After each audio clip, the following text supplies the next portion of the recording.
الحمد لله رب العالمين الرحمن الرحيم مالك يوم الدين إياك نعبد وإياك نستعين اهدنا الصراط المستقيم صراط الذين أنعمت عليهم غير المغضوب عليهم ولا الضالين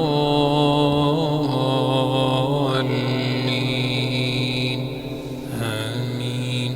ألف لام را تلك آيات الكتاب الحكيم أكان للناس عجبا أن أوحينا إلى رجل منهم أن أنذر الناس وبشر الذين آمنوا أن لهم قدم صدق عند ربهم.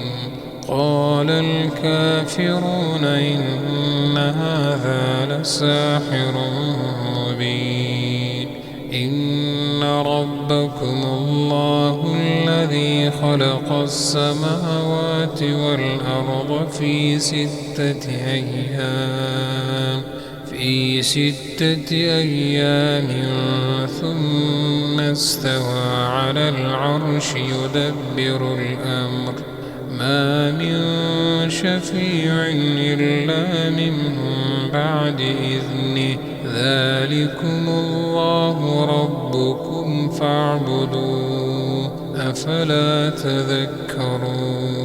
إليه مرجعكم جميعا وعد الله حقا